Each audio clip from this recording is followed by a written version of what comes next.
자, 오늘은 헬스와 다이어트를 하시는 분들을 위해서 보조제와 영양제 정리를 한번 해보도록 하겠습니다. 첫 번째로 단백질의 종류와 운동 전에 부스터, 그리고 BCAA, 아르기닌, 크레아틴, 그리고 밀크시슬, 마지막 커팅제까지 알아보도록 하겠습니다. 자, 요즘에 헬스와 다이어트를 하시다 보면 워낙 많은 영양제와 보조제들이 많죠.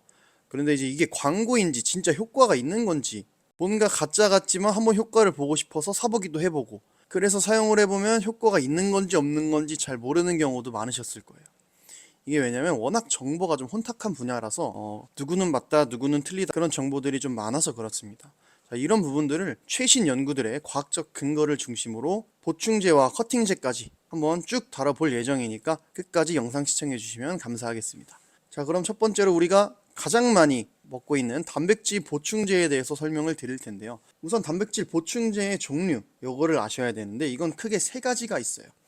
WPC, WPI, WPH가 있는데 이 C, I, H 순서대로 가격과 효과가 올라간다고 보시면 됩니다.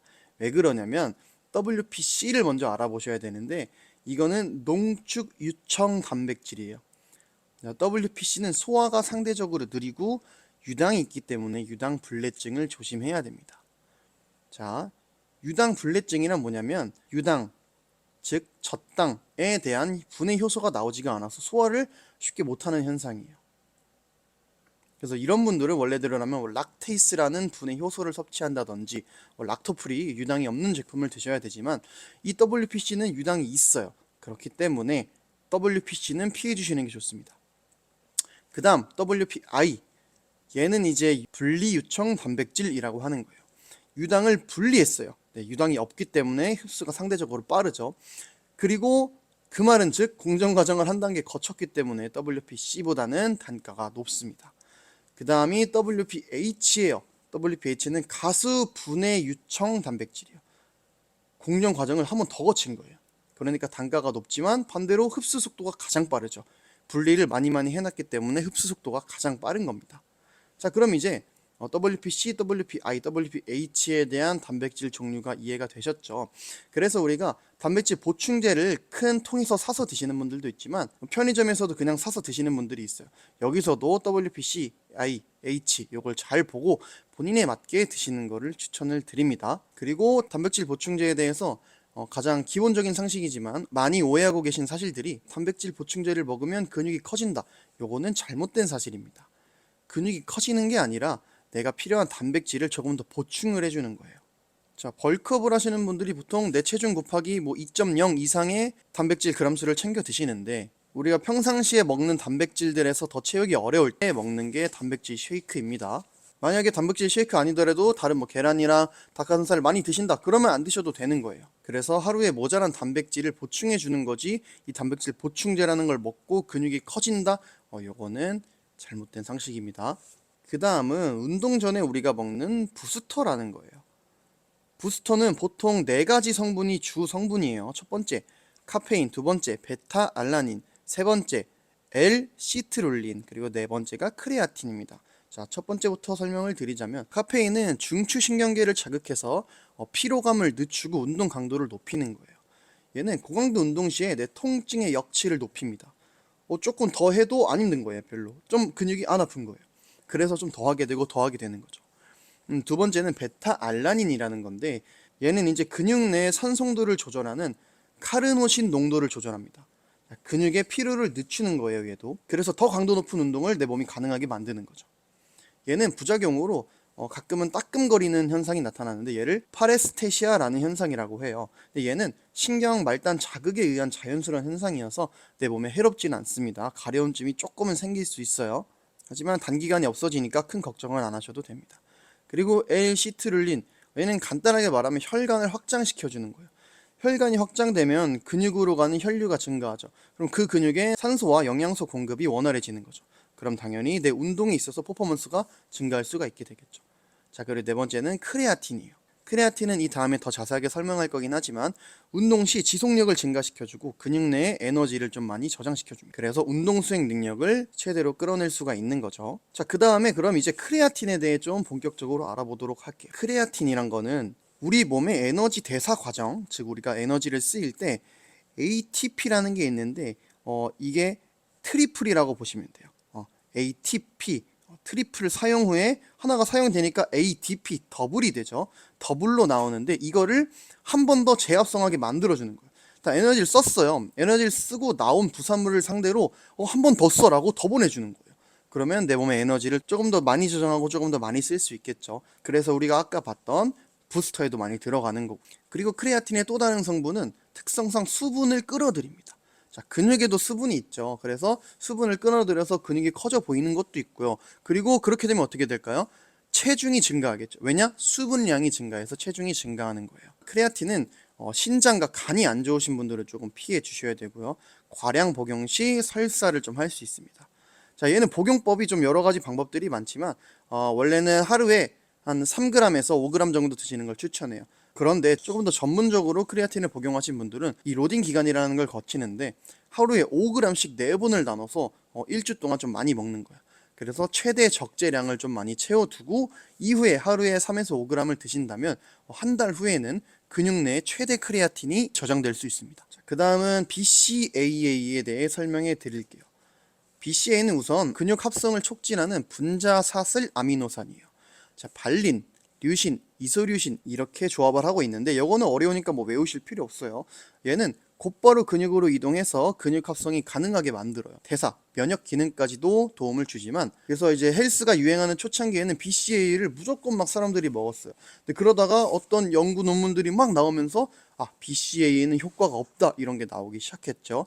이게 왜 그러냐면 BCAA가 우리 몸에 무조건 필요하고 충분히 먹어야 되는 건 사실입니다.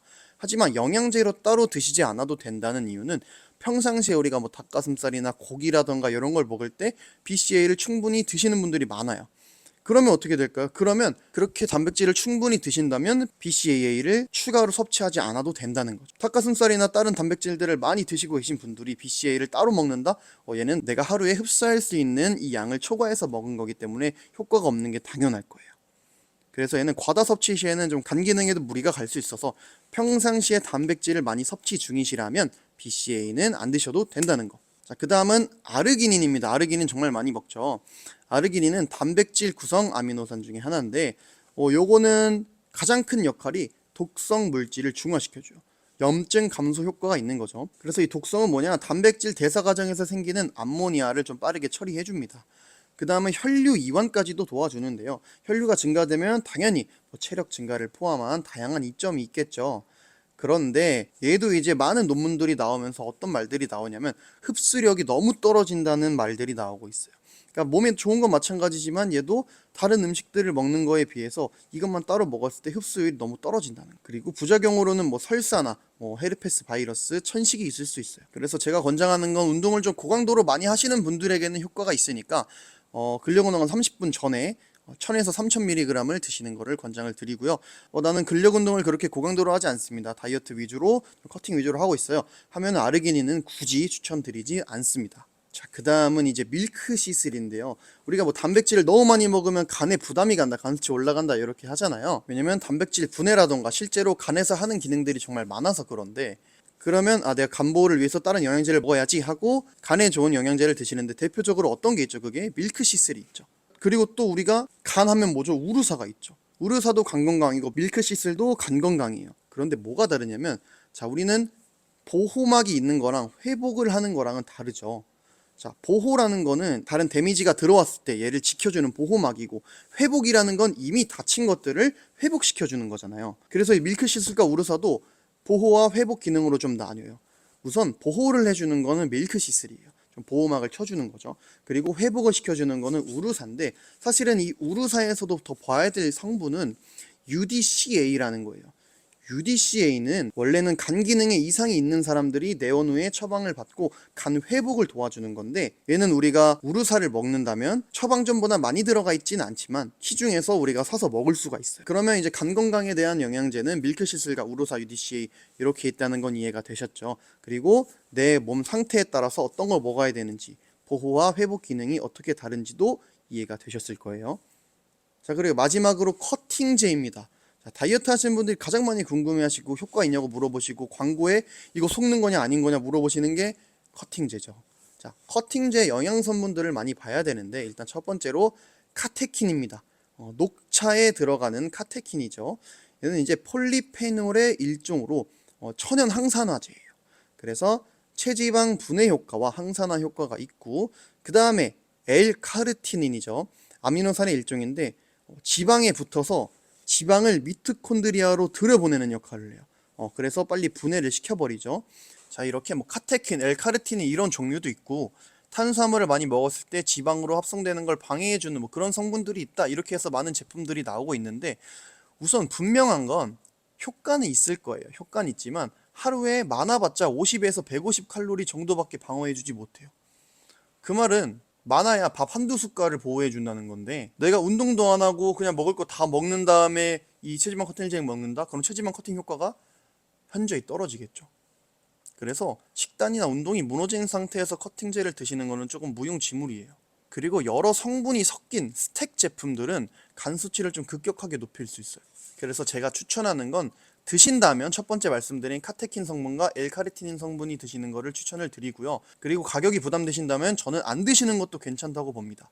어떤 걸 먹는다고 지방이 녹는다, 어떤 걸 먹는다고 뱃살이 녹는다, 이런 말들은 사실 여러분들의 귀를 혹하게 만드는 광고일 확률이 높아요. 왜냐하면 우리가 먹었을 때 실제로 커팅제를 드시면서 뺀 분이랑 안 드시면서 뺀 분이랑 조금은 차이가 나지만 큰 차이를 발견할 수 없었어요. 이 말은 뭐냐면 커팅제가 중요한 게 아니다.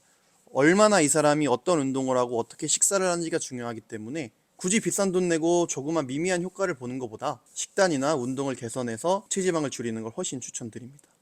만약에 본인이 정말 극한으로 다이어트를 해서 극한으로 대회를 나가야 된다, 그러면 커팅제가 조금의 효과는 더 볼 수가 있을 거예요. 하지만 그런 게 아니라면 크게 권장하지는 않습니다. 자, 이렇게 우리가 헬스를 하고 다이어트를 할 때 많이 접하게 되는 영양제들을 알아봤는데요. 영양제, 부스터, 이거는 필수가 아니라 이제 보조제잖아요. 그래서 내 목표들이 있고 결과가 있을 거 아니에요. 근데 이 영양제들은 전체 결과의 5% 미만이에요. 나머지 95%는 식단, 운동, 어떤 강도로 하는지, 어떻게 잘 쉬고 충분히 수면을 취하는지, 이런 거에서 만들어집니다. 여러 가지 영양제들을 알아볼 시간, 돈이 아깝다 하시는 분들은 크레아틴만 드시면 돼요. 그리고 다이어트를 하시는 분들은 최대 가성비로 하시려면 아무것도 안 드셔도 됩니다. 그런 것들에 대한 필요를 느꼈을 때 조금씩 추가를 해주시면 됩니다. 그래서 오늘 정리해드린 내용들이 여러분들의 지갑과 근육을 지켜줄 수 있길 바라겠습니다. 질문은 댓글로 남겨주시면 달아드리겠습니다. 자, 그럼 오늘도 화이팅 하세요.